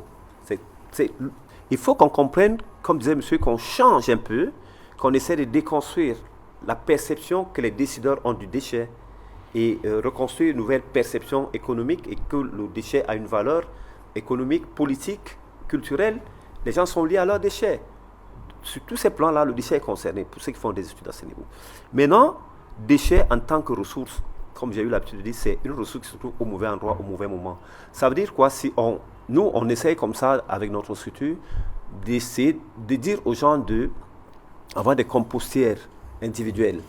Il y a une Camerounaise qui a beaucoup travaillé dessus, qui a activé ce système-là. Une compostière, c'est quelque chose de très simple. Mais les gens ont encore ce rejet envers des ordures. Je vous prends un exemple, M. Ngassop, c'est qu'il y a eu une maman, on est allé leur montrer comment faire du compost. On a produit de la salade avec ces déchets recyclés-là. Elle a refusé de manger. Elle a dit qu'elle ne peut pas manger ce qui est produit dans les ordures et pas les ordures. C'est qu'il faut déconstruire. Et maintenant, même les gouvernants, ils devraient intégrer. J'ai pris le cas des balances que vous voyez aujourd'hui. Il n'y a pas de cela longtemps. Je suis à côté des bacs tous les jours. Il y a des gars qui ont des balances là maintenant. J'étais à une réunion, en colloque où j'étais invité, il y avait l'un des représentants de la société de collecte et de transport. Parce qu'il faut dire, c'est disséqué. Les sociétés que vous citez là ont en charge la collecte, le transport et le traitement final en Kolfulu, où on a. Et maintenant, il y a même ce problème d'infrastructure. Même au niveau de la décharge finale, ils ont essayé déjà, je crois dans les années 2005, là, ils ont essayé d'organiser des usines de production de compost. Je commence par le sommet. Vous voyez, quand vous allez en Kolfulu, il y a un système de récupération du gaz. Mais ce gaz est brûlé. Il peut servir à quelque chose. Et maintenant, même aujourd'hui, il y a des jeunes Camerounais qui ont mis en place des process de transformation des déchets en butane. Donc, il y a beaucoup de sous-produits comme ça qui sont au niveau de la chaîne de gestion qui peuvent, d'abord, quand vous avez de l'espace chez vous. Moi, je suis né à Yaoundé, ça fait beaucoup d'années. Donc, j'ai eu la chance de voir Yaoundé évoluer. Même l'emposse que vous dites là, moi, je l'ai vendu. Maintenant, on aime passer de l'emposse. Comme je disais aux frères, si vous oubliez la hache, l'emposse, c'est l'aluminium, c'est un alliage. Maintenant, on aime aller aux métaux ferreux. Les métaux ferreux, c'est ce que les mains peuvent attraper, donc l'acier. Et on est même déjà arrivé au niveau du carton aujourd'hui. Il y a cela 2 ans, on ne récupère pas le carton. Aujourd'hui même, on est en train de récupérer les PET bottles. Ça veut dire des bouteilles des eaux minérales là. Vous voyez maintenant, quand vous passez partout, il y a ça dans des moustiquaires. C'est pour vous dire que la perception du déchet est en train d'évoluer. Et sa valorisation aussi en train de prendre corps. Et maintenant, quand je l'ai dit, si les déchets sont récupérés à la base et valorisés à la base, ça rallonge la durée de vie de la décharge. Parce que là, ce qui fait une valeur économique. Ça va économiser le déplacement des camions vers la décharge, ce qui fait que même au niveau de la protection des émissions des effets de gaz à effet de serre par les camions sera diminué. Et ça va aussi conserver les camions en bon état. Et maintenant, au niveau des ménages, qu'on comprenne qu'il y a une différence entre les déchets liés aux activités agricoles et les déchets d'agriculture. Je prends le cas des arachides qu'on connaît tous. Presque chaque plante est constituée à 90% d'une matière qu'on peut appeler déchets, mais qui peut être valorisée par le compostage, par exemple. Ça veut dire que quand vous avez abattu un bananier, vous prenez juste le régime.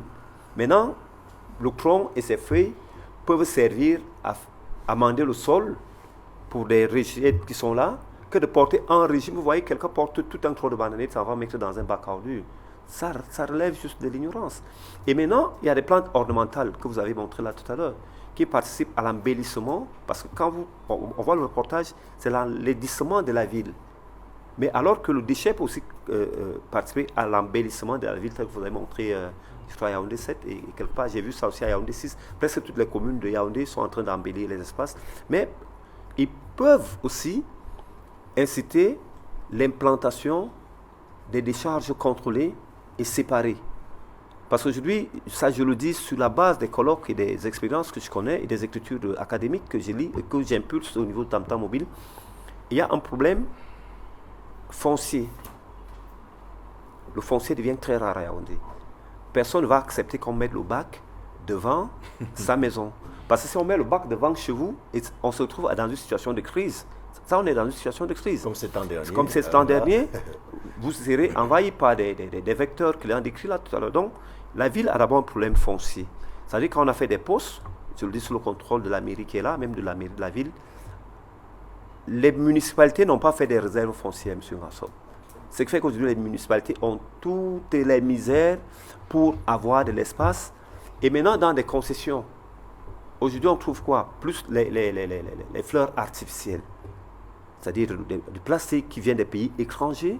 Et ça veut dire que, est-ce qu'on a pensé valoriser le déchet plastique tel que disait le monsieur, pour implanter, pour inciter les bailleurs, ou alors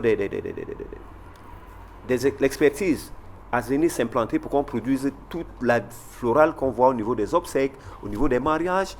Tout ça vient d'un pays, de la Chine, pour ne pas les citer. Mais est-ce qu'on a pensé prendre notre plastique pour le valoriser sur place? Ça veut dire que il y a une histoire de méconnaissance de la valeur du déchet qui entraîne que la mauvaise perception du déchet soit ainsi faite. Et pour ne pas rester plus longtemps en parole, il est question aujourd'hui de valoriser les produits de recherche, M. Ngapso. que les hommes de métier se sentent concernés, qui ne montrent pas seulement l'image la plus laide. Et même, lui, le monsieur parlait, excusez-moi, le monsieur parlait du cadre réglementaire. Même le cadre réglementaire devrait être toiletté. Tous les jours, on a des enfants qui soutiennent des thèses en droit, on a des ingénieurs au niveau de l'opérationnalisation, on a des techniciens. Et c'est l'un des rares corps de métier, M. Ngansop, où on n'a vraiment pas une école de rudologie. On n'a pas une école où un gars, il entre en première année jusqu'en terminale pour parler des déchets. La maçonnerie, on a les apprentis maçons, on a le maçon, on a toutes les autres. Et les questions, on ne va pas attraper le serpent par le milieu, comme on dit chez nous, les questions d'impulser la formation dans ce système-là. C'est-à-dire que, d'où, je prends le cas des mairies, des collectivités, ça Bosco pourra me démentir. Avec Yaoundé 6 et d'autres municipalités, on essaye. Nous, à Tantan-Ville, on a mis des modules de formation. Si vous arrivez dans une municipalité, vous demandez s'il y a même, surtout au niveau des mairies d'arrondissement, il sera très difficile pour vous de trouver 5 ingénieurs dans des différentes thématiques, dans des municipalités. C'est-à-dire un ingénieur en génie civil, un ingénieur en génie automobile, un ingénieur en rudologie, et même au niveau des universités. Il est aussi question, il n'y a pas des écoles qui forment de la première année comme on formerait en psychologie. Vous rencontrez un étudiant qui vous dit je fais première année psy, mais par contre, on a des mémoires de fin d'études universitaires. Ce n'est que des mémoires pour 3 mois de semaine. Donc, il est question de... Et quand on parle de la valeur, et maintenant quand je dis en termes d'emploi, le déchet, moi je dis, à chaque fois que vous rencontrez une autorité municipale, elle vous dit quoi, M. Ngansop? C'est que j'ai vraiment un problème avec la gestion des déchets. Non, qu'on démonte, qu'on déconstruise que le déchet est un problème. J'étais à Yaoundé 6, vous avez retrouvé combien de jeunes dernièrement? 500. 500 fois 7, ça fait combien? Dans la ville Yaoundé? 3500. 3500 jeunes. Rien que les éboueurs, les gens qui n'ont pas une certaine qualification, ça veut dire que c'est un gisement d'emploi, c'est un gisement de richesse. Et c'est fait que même au niveau de la communication, on nous montre toujours les mauvaises pratiques, qu'on nous montre aussi des expériences qui ont réussi telles que vous le faites aujourd'hui. Quand vous allez les tabloïds, combien de tabloïds vous montrent les bonnes pratiques? Combien de tabloïds illustrent les bonnes expériences, les success stories? Combien de chaînes de télévision en parlent des bonnes pratiques? C'est bien beau de dire que New York est propre, parce que New York, ils ont formé, ils ont bien huilé la chaîne de décision. C'est-à-dire des décideurs. Quand on dit les mains, non. J'insiste dessus, là, c'est bien structuré. Il y a les ministères techniques, les ministères des finances, il y a tous ces gens-là. Toute la chaîne est structurée. Mais dès qu'un maillon saute, et moi j'aime bien la gestion des déchets, parce que c'est l'un des plus beaux métiers du monde. Quand il y a beaucoup de riz sur le marché, personne n'en plaint, ne s'en plaint. Mais quand il y a beaucoup de déchets, tout le monde cherche le gourdin, on cherche le maire, on cherche tel, et il y a des effets d'annonce. Parce que pour restructurer, il faut des études qui doivent être menées, et c'est le résultat de ces études-là. Mais quand nous balayons, on ne voit pas. Mais c'est quand on ne balaye pas qu'on voit. Alors, bienvenue Maxwell, cela fait partie intégrante de cette économie circulaire vers laquelle le Cameroun tend. On en parle tout le temps. Mais il est temps peut-être qu'on donne du concret à ce concept d'économie circulaire. Et donc, la revalorisation des déchets ferait partie intégrante. Exactement. Et c'est la raison pour laquelle moi je suis un peu surpris par le reportage d'aller prendre de New York. Ebolva 2e est là. Allez voir Ebolva 2e. Qu'est-ce qu'il y a là-bas? Ebolva 2e est propre. Allez voir, parce que dans le code sur la collectivité territoriale décentralisée, on parle de la coopération entre les communes. Pourquoi les maires ne pourraient pas aussi aller voir les maires qui essayent de faire? Chang nous parle. Chang a commencé une initiative dans ce sens. Effectivement, et maintenant, Jackie. Plusieurs personnes disent parfois oh, on n'a pas les moyens, c'est ça qui fait en sorte que... Alors que vous connaissez combien l'État, ou bien combien le Cameroun dépense pour les importations des engrais? Plus de 170 milliards. L'autre a dit qu'on lui doit combien? 19 milliards. Ouais. 170 milliards. Si vous enlevez 19 milliards, on résout le problème. Si on dit qu'on se focalise, on dit on va mettre en place une société qui va acheter les ordures, les déchets biologiques dans les foyers. J'aime souvent prendre un exemple qui est bien. Les bouteilles de bière, vous les voyez dehors. Est-ce qu'il y en a ça? Il n'y a pas les bouteilles de Sauf bière. les bouteilles cassées. Sauf même les bouteilles cassées actuellement. Les gars ramassent, ils partent, je ne sais pas la technologie qu'ils ont déjà pour essayer de réécraser, pour revaloriser ces bouteilles cassées. Donc c'est une façon de vous dire que tant qu'on ne mettra pas une valeur économique dans l'ordure, on ne va pas résoudre le problème. Et pour qu'on en arrive, il faudrait qu'on intéresse les populations.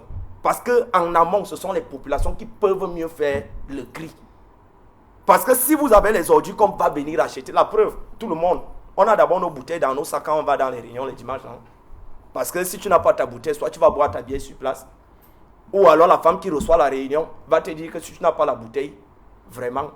Donc si tu veux rentrer avec la bouteille, tu dois venir avec ta bouteille. Ou alors si tu n'as pas une bouteille, tu vas chercher une bouteille de jus, vous allez transvaser, et elle reste avec sa bouteille parce que c'est toute une économie qu'on a mis en place. Si on met en place ce mécanisme pour l'ensemble des ordures, on va résoudre le problème. Parce que plus loin, lorsqu'on regarde ce qui se passe par exemple avec les déchets solides qu'ils ont cités, c'est parce qu'on a mis une valeur économique derrière. C'est la raison pour laquelle vous voyez les enfants qui partent dans les quartiers ramasser même les boîtes de lait. Ils les ramassent dans les quartiers, vous les voyez en train de fouiller, mais ça devient laborieux dans la mesure où ils fouillent dans quoi? Dans un mélange de tout venant. Parfois on retrouve même les cadavres des bébés, mais ils l'ancrent dedans pour fouiller. Vous voyez un peu? Donc ça veut dire que la question fondamentale qui doit, la première solution qui doit s'opposer, c'est que les communes mettent en place des systèmes de sensibilisation dans les quartiers. Le service d'hygiène est là. Est-ce que eux, quand ils mettent en place les comités de développement, la finalité c'est quoi? Ils finissent de balayer, n'est-ce pas? Ils partent encore remettre dans le même bac à ordures qu'on décrit. Quelle est la solution? Aucune solution. Or, si par contre on a déjà sensibilisé les gens pour leur dire non, cette affaire-ci peut nous donner de l'argent. Et comme ça va nous donner de l'argent, sensibiliser les populations pour qu'elles commencent à faire le cri au départ, il y a des gens qui vont venir acheter. Je vous assure, ça va résoudre tout ce problème. Et même, vous voyez qu'il y a certains déchets qui sont rares sur le terrain. Ça veut dire que si des opérateurs économiques se positionnent sur des maillons, ça veut dire qu'on ne va plus voir certains déchets. Regardez, quelqu'un dans son domicile, il finit de désherber ou bien de tondre son gazon ou bien de tailler ses fleurs. Qu'est-ce qu'il fait? Ces déchets-là, il fait comment? Il les empile, il part reverser dans le même bac à ordures où on retrouve les morceaux de fer, les plastiques et tout ça mélangé. Or, c'est une matière première qu'on peut utiliser pour produire du compost qui est déjà très utilisé en agriculture. Vous savez que le chef de l'État, au discours du 10 février, il a appelé quoi? La promotion des emplois verts. Parmi les emplois verts, il y a le compostage qui en fait partie. Or, s'il n'y a pas la matière première qui est l'ordure, comment on va produire du compost? Est-ce qu'on va aller dans les champs, comme M. Simon a dit là, qu'en agriculture, est-ce qu'on va aller dans les champs à l'époque? Non. Or, le premier problème, c'est à Yaoundé. Donc, il faudrait véritablement qu'on sensibilise les populations dans ce sens-là. Et même, la sensibilisation ne doit pas se limiter seulement au niveau de la population. Cette sensibilisation doit aussi venir au niveau des dirigeants, les exécutifs communaux. Est-ce qu'un maire, vous êtes même sûr que c'est tous les maires qui vous comprennent l'histoire des gestion des déchets là? Il y a certains que lui, voit ça, il s'en fout. Donc c'est pour vous dire que il faut aussi les sensibiliser, même ceux qui gagnent les marchés de précollecte et de collecte. Parce que quand tu gagnes le marché, si c'est que tu dois encore venir nous présenter un bac unique, quel est le problème qu'on aura résolu? On va déplacer le problème d'un endroit, comme je l'ai dit, le problème d'un endroit A pour un endroit B. L'endroit B, pour nous ici au Cameroun, à Yaoundé, c'est en Kolfoulou. Parce que c'est là-bas qu'on amène tout. Et là-bas, ça devient difficile. Parce qu'à l'arrivée là-bas, ce qu'on a brûlé il y a 5 ans, c'est déjà difficile pour que le camion arrive encore au fond. Il n'y a plus les espaces. Et la population va grandissant. Et la population doit construire des maisons. Si on va rester dans une logique où on va rester avec ces choses-là toujours, on ne va pas résoudre le problème. On nous a dit qu'on allait mettre en place une usine de traitement des boues. Ça, c'est déjà une avancée. Ça veut dire qu'en plus de mettre cette usine, il faudra aussi qu'on mette véritablement, qu'on accompagne ceux qui peuvent le faire.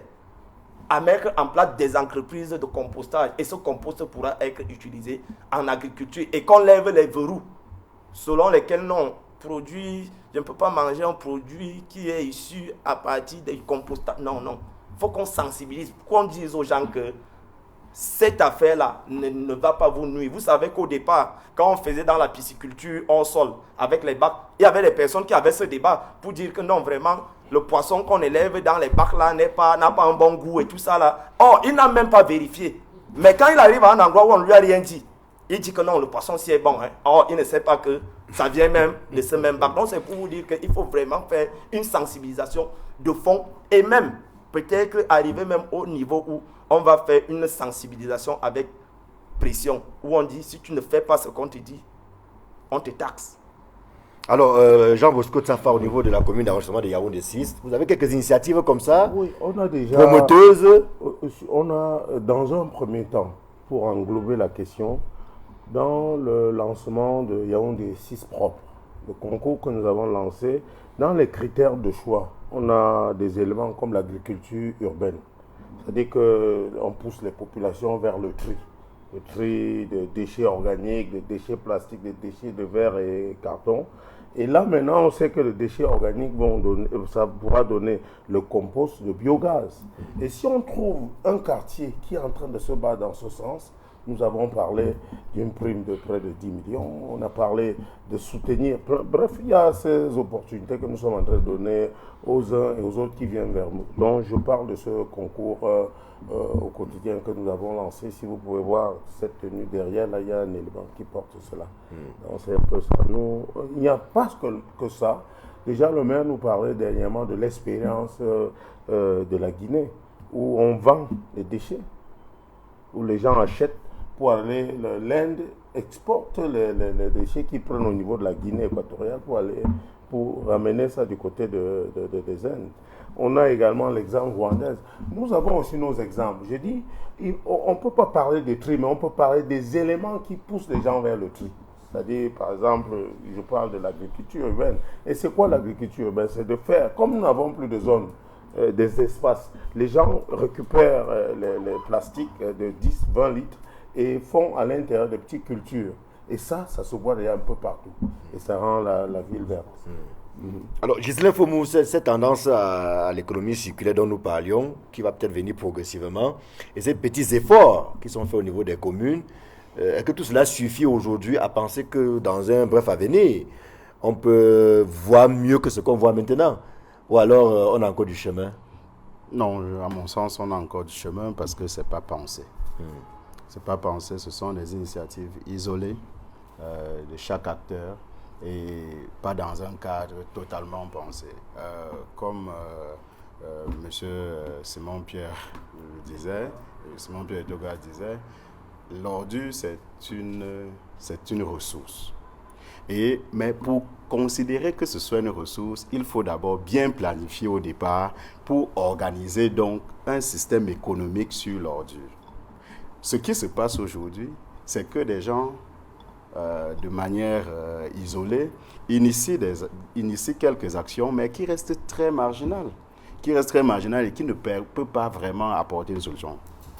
Il faut aussi donc essayer de montrer comment ça peut être structuré. On a différents types de déchets. On a dit déchets organiques. On a dit déchets plastiques. On a dit déchets des métaux, n'est-ce pas?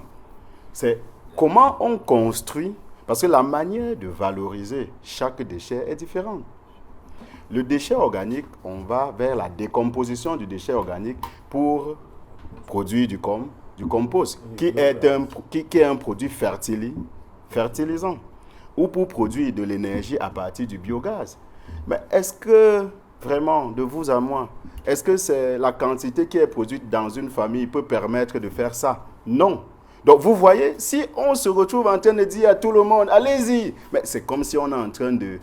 C'est-à-dire, on pousse quelqu'un à l'abattoir. On les pousse à l'abattoir. Mais il faut organiser ça.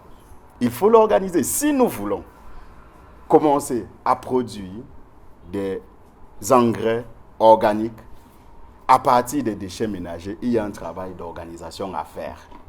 Ce n'est pas tout le monde qui va se lever et aller le faire.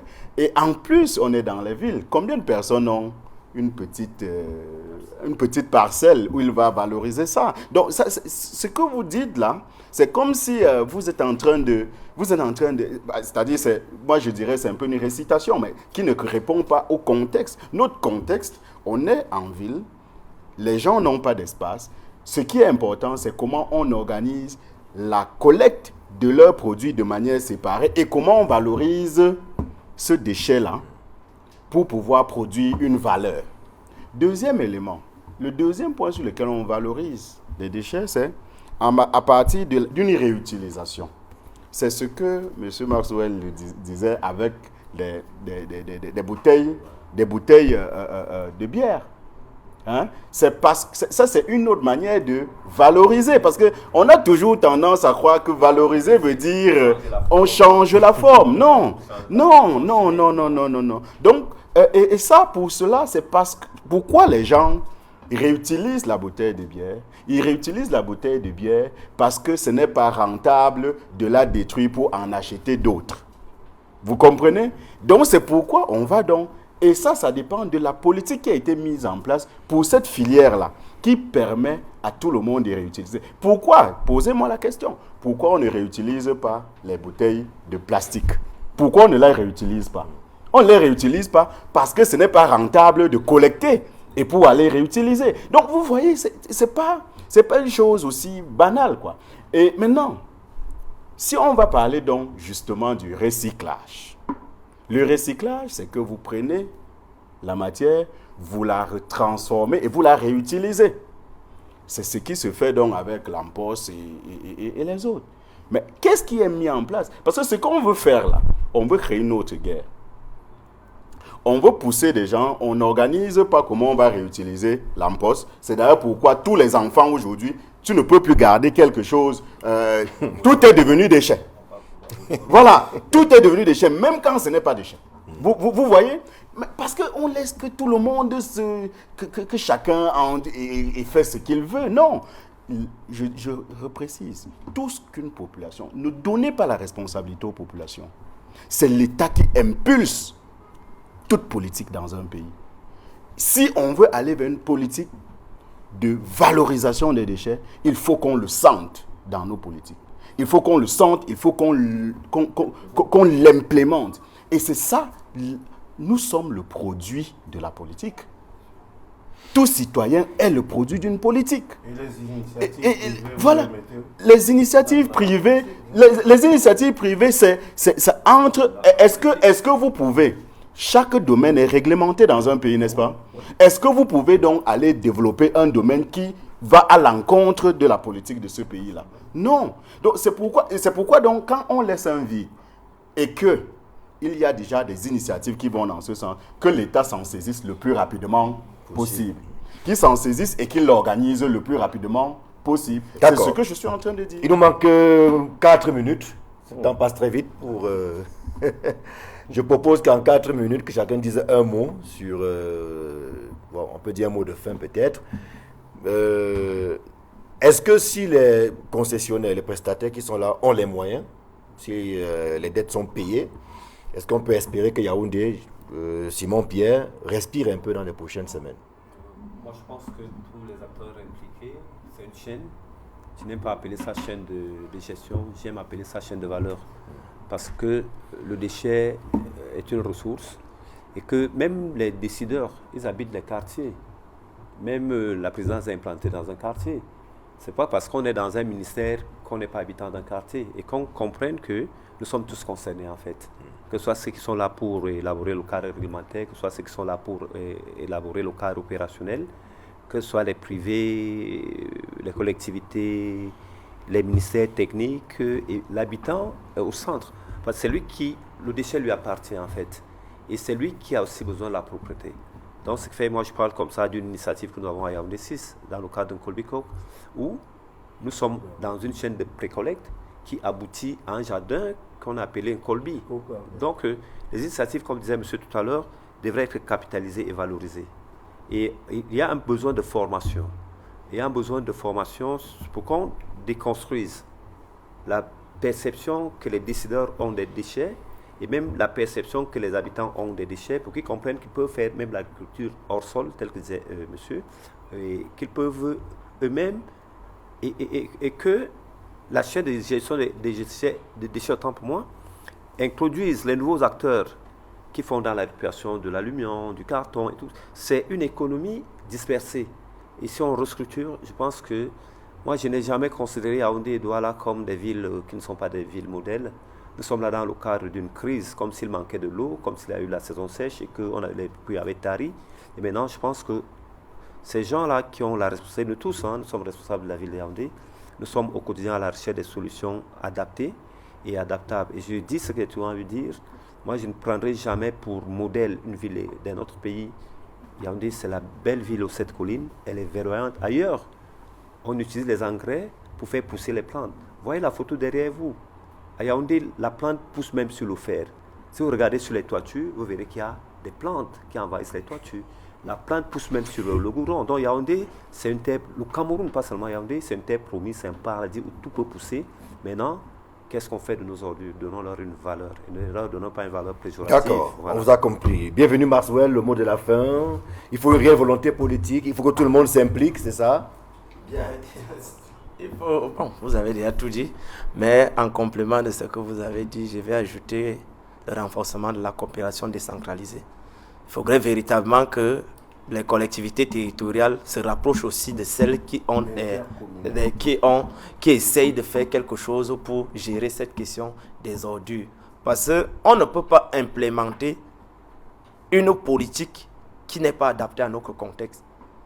Pour réussir quelque chose, il faudrait que ce problème soit adapté, cette solution soit adaptée au contexte normal. Donc, pour qu'on réussisse dans ce pari de gestion des ordures, c'est en regardant ce que les autres font. Allez un peu à Garoua. Garoua, les gens essayent de s'en sortir pour que ça soit aussi propre.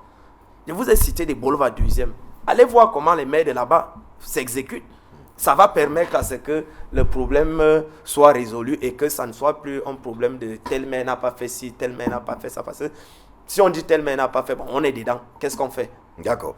Jean-Bosco Tsafar, intercommunalité. Alors, c'est quoi? C'est les mairies qui travaillent ensemble? Oui. Ou alors, Yaoundé ici a des engins. Est-ce que Yaoundé premier, Yaoundé 3 peut venir prendre un engin chez vous, par exemple? Je voudrais déjà finir par un plaidoyer. Oui. Que Yaoundé, dans Yaoundé premier, 2, 3 jusqu'à 7, qu'on ait une journée commune de propriété. Ça fera qu'on va tout arrêter et nous tous, jusqu'au chef d'établissement, imaginez un peu du côté du lycée de l'Éclair. On a 7 lycées au même endroit. Si tous les enfants sortent ce jour-là pour la propriété et que les militaires, le quartier général sortent pour la propriété, ça va amener quelque chose. La propriété n'est pas une affaire d'une personne, c'est une affaire de tous. Et ce n'est pas nous seuls. Nous ne sortons pas des bureaux avec les ordures pour aller jeter en route. Donc c'est nous qui salissons. Yaoundé n'est pas sale, c'est nous qui salissons. Et l'autre deuxième point, que la décentralisation prenne son sens. Qu'elle soit effective. Au niveau des ordures, c'est clair. On sait que si le maire va attendre bras croisés, non, il faut qu'il décroise les bras et qu'il aille travailler. Et qu'on lui donne les moyens de sa politique. L'homme de la rue ne connaît pas ton décentralisé. Il connaît que le maire est avec lui et c'est lui qui vient au quotidien même pleurer. Et c'est lui qui doit enlever. Donc on donne les moyens directement et que dans chaque commune, une unité d'ISACAM travaille au quotidien avec le maire. Ça peut se faire. On décentralise tout ça. Le mot de la fin, Ghislain. Comme fin, il faut apporter une réponse structurelle et non ponctuelle. Parce que là, on est dans l'urgence, dans du ponctuel. Mais vous vous rappelez, ça faisait pas quelques années qu'on était dans la même situation. Là, quand les mêmes choses se reproduisent, ça veut dire qu'il faut questionner le système d'un point de vue structurel. Bien sûr, on va répondre à l'urgence, mais on ne va pas sortir de l'auberge. Il faut re-questionner de manière structurelle le problème pour pouvoir trouver des solutions idoines, durables, qui permettent de nous rendre notre souveraineté. Je fais ce clin d'œil pour l'aspect qu'on met intercommunalité, surtout coopération décentralisée, comme certains le disaient, ça veut dire passer le temps à aller tendre la main aux autres pour qu'ils viennent nous aider à gérer nos propres ordures. Ça, ce n'est pas la bonne solution. Il faut que nous réfléchissions à une solution interne, structurelle, graduée, qui permet justement de répondre à ce problème-là une fois pour toutes. Et c'est avec ces notes qu'on va sortir cette émission de 237 Agro, donc qui posait sur la table cette problématique de la gestion des ordures et autres déchets qui débordent dans nos principales villes, Yaoundé, Douala et même ailleurs. Merci, cher monsieur, d'être venu. On espère que la prochaine fois que nous allons nous retrouver sur ce plateau, ce sera pour parler d'autres choses, peut-être des ordures, mais de ce qu'on aura gagné entre-temps. Puisque de toute façon, on a besoin d'évolution et l'image que présentent nos quartiers, cette image-là n'est pas du tout agréable. Bonsoir et à très bientôt sur Equinox Télévision.